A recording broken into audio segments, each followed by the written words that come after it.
प्रश्न पूछते हैं कि अगर हमारे कर्मों से जो हम इस समय कर रहे हैं उसका कोई भी मूल्य नहीं तो आगे क्या जाता है।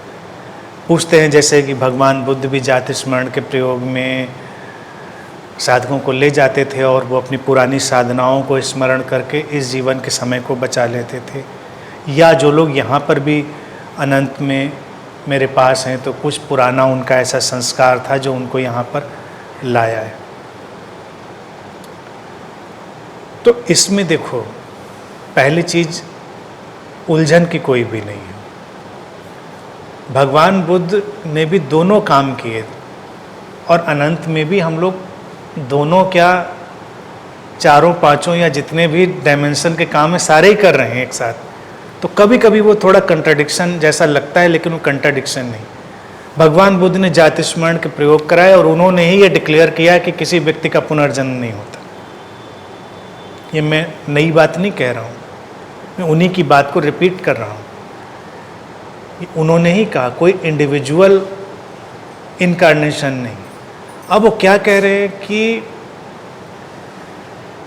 लाइफ फोर्स जब कंटिन्यू होगी तो वो लाइफ फोर्स की कंटिन्यूटी, लाइफ फोर्स की कंटिन्यूटी है। लाइफ फोर्स में, लाइफ एनर्जी में वो इम्पल्स, वो विजडम, वो कंडीशनिंग रिकॉर्ड है। तो साधना भी किस्म की कंडीशनिंग ही पैदा हुई हमारे अंदर। अब इस समय अगर हम देखें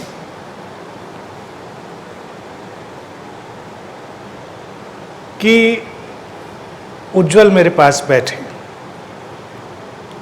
और उज्जवल की ही लाइफ फोर्स ने पीछे जाकर एक बॉडी माइंड लिया था अशोक नाम का।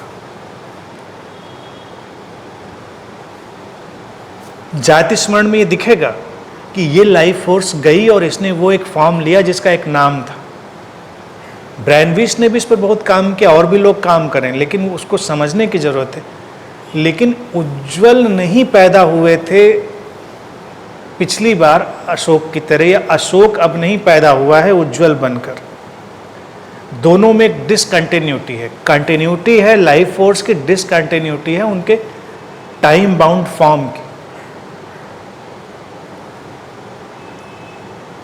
सिंपल है, थोड़ा इंट्रिकेट है, लेकिन उसको समझें। और इस समय जो यहाँ पर बैठकर मान लो मेरे पास भी जिस अपनी साधना का या अपने लाइफ का एंजॉय जो कर रहा है वो उज्जवल ही है, वो अशोक नहीं है। कंटिन्यूटी में अशोक नहीं कर रहा है उसको, तो वो कंटिन्यूटी तो देन एंड देयर ब्रेक हो गई, खत्म हो गई वहीं पर। लेकिन एक उसके पीछे कंटिन्यूटी और चली लाइफ फोर्स की, वो है। इतना ही गेम है इसमें कि लाइफ फोर्स की कंटिन्यूटी आ रही है, तो जो सीखा गया है, किया गया है, वो कभी बेकार नहीं जाता, वो हमेशा आगे काम आएगा। इसीलिए तो कुछ बॉडी माइंड ज़्यादा इवॉल्व नज़र आते हैं। भाई किसी बॉडी माइंड में जब वो लाइफ फोर्स आई तो कुछ लोग लगता है कि बिल्कुल अलग हैं, कुछ लगता है कि अभी नहीं, अभी थोड़े इवोल्यूशन के पिछले पायदान पर हैं, कोई अगले पायदान पर है। वो इसीलिए क्योंकि उस लाइफ फोर्स में बहुत सारी ऐसी चीज़ें इनबिल्ट हो गई हैं। धीरे धीरे करके उसमें बहुत सारा जो पार्ट है मेमोरी का, उनके कंडीशनड कर्मा का, वो इनबिल्ट हो गया है। लेकिन जो अशोक था वो वहीं का वहीं ख़त्म हो गया, वो आगे नहीं गया। वो खास पेरेंट से पैदा हुआ, खास टाइम स्पेस में वो ख़त्म हो गया। तो इसलिए आज जब कोई ये महसूस करता है कि मैं बहुत अच्छा हूँ या परेशान हूँ या जो भी हूँ, तो वो उज्जवल ही करता है, अशोक नहीं करता।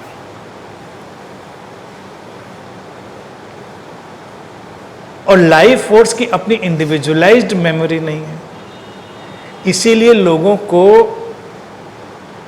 एकदम से कुछ पुराना पुराना याद नहीं होता। जैसे क्वेश्चन लोगों को होता है कि भाई अगर पीछे पड़ी है मेमोरी तो सबको याद क्यों नहीं आ जाती? पास्ट लाइफ की मेमोरी सबको क्यों नहीं याद आ जाती? एक क्वेश्चन है।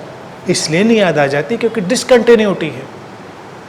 वो डिसकंटिन्यू हो गया, वो मॉडल डिसकंटिन्यू है, उसके पुर्जे भी बाजार में नहीं मिलते। जैसे कोई 10 साल पुराना गैजेट खरीदो और अभी उसको बेचने जाओ या बनवाने ख़राब हो जाए तो बनाने वाला कारीगर भी कि भैया अब इसको फेंक दो या ऐसे ही दे दो कबाड़ी को, क्योंकि अब इसके पुर्जे भी नहीं आ रहे बनने के, कि किसी काम का नहीं रह गया, इसकी कोई आइडेंटिफिकेशन नहीं, डिसकंटिन्यू हो गया, वो ऑब्सोलीट हो गया मॉडल। और तुम उसको डाल आते हो, उसको याद भी नहीं करते, फिर तुम नया मॉडल ले आते हो, कोई भी गैजेट हो, एनी गैजेट। तो टेक्निकली वो डिसकंटिन्यूटी आ गई। दो बॉडी माइंड फॉर्म में एक डिसकंटिन्यूटी पैदा हो जाती है, क्योंकि अब वो काम के नहीं रहे, इसीलिए किसी को मेमोरी नहीं आती। तो जो तर्कशास्त्री हैं वो इस पे उलझे रहते हैं कि भाई अगर पास्ट लाइफ की मेमोरी होती तो सबको आ जाती, नहीं आती। तो कहते हैं ये जो कराते हैं पास्ट लाइफ रिग्रेशन, जात स्मरण, इसकी कोई साइंटिफिक वैल्यू है कि नहीं है? तो उसकी साइंटिफिक वैल्यू यही है कि खास मेथडोलॉजी से, क्योंकि वो हम अब एफर्ट से क्रिएट कर रहे हैं, वो नेचुरल नहीं है। नेचुरल होता तो सबको आ जाता, क्योंकि नेचुरली तो एक लेवल पर डिसकंटिन्यूटी आ गई, लेकिन अब हम उस लाइफ फोर्स को एक खास ट्रांस के स्टेट में डालकर एक फिल्म दिखा सकते हैं जिसमें वो अपने अलग अलग बॉडी माइंड जिनसे गुजरी थी उनको देख सकती है, अलग अलग मुकाम की तरह। तो ये अवेकनिंग का एक सिस्टमेटिक प्रोसेस है। भगवान बुद्ध ने भी इसीलिए उसको खास ढंग से अप्लाई किया। आज भी जो लोग इस पर काम कर रहे हैं, अनंत में हम भी काम कर रहे हैं, तो वो खास ढंग से, और वो सब लोगों पर कई बार काम भी नहीं करता, कुछ लोगों पे ज़्यादा काम कर जाता है। अनंत में हमारा हालांकि सक्सेस रेशियो बहुत ही ज़्यादा है, हम लोग करीब करीब 95-98% लोगों को उस कंटिन्यूटी में ले जा पाते हैं, लेकिन बहुत सारी जगहों पे ऐसा नहीं होता। बहुत सारे लोगों में इतनी डिसकंटिन्यूटी हो गई है कि उनको नहीं आता कुछ भी। तो बस इतना ही एक गेम है। तो पास्ट लाइफ में जिन लोगों को ऐसे याद आता है कि मैं ये था, मैं वो था, तो उसी बात से बात रिजेक्ट हो जाती है कि ये इनका केवल माइंड गेम था, इसको पास्ट लाइफ का कोई एक्सपीरियंस नहीं आया। जिसको आता है वो ऐसे ही आता है कि एक डिटैच्ड ऑब्जर्वर की तरह, वो एक डिसकंटिन्यूड बॉडी माइंड ऑब्जेक्ट को अलग अलग लाइफ फोर्स के फ्रेम में देखता है। इवन ब्रायन वीस ने जो अपनी लेटेस्ट अभी बुक लिखी थी मिरेकल्स हैपन, तो अगर उसको भी बहुत गौर से रीडर पढ़ेगा तो उसको दिखेगा उसमें उस डिसकंटिन्यूटी के अंदाज में ही सारी मेमोरी लोग बता रहे हैं। लोग ऐसे नहीं बता रहे कि मैं ये था, मैं वो था, मैं वो था। वो कहते हैं कि मैं ऐसा देख रहा हूँ, एक दृश्य है, एक ऐसी चीज़, एक ऐसा घटनाक्रम है, लेकिन इस समय का जो घटनाक्रम है वो बिल्कुल फ़र्क है। तो लाइफ फोर्स जैसे एक वेव है, वेव लाइफ फोर्स की गई और उन्होंने उसमें एक खास ऑब्जेक्ट को घटता हुआ देखा, घटनाएं घटती हुई देखी। तो ये पहलू है, इसलिए दोनों की अपनी अपनी अहमियत है।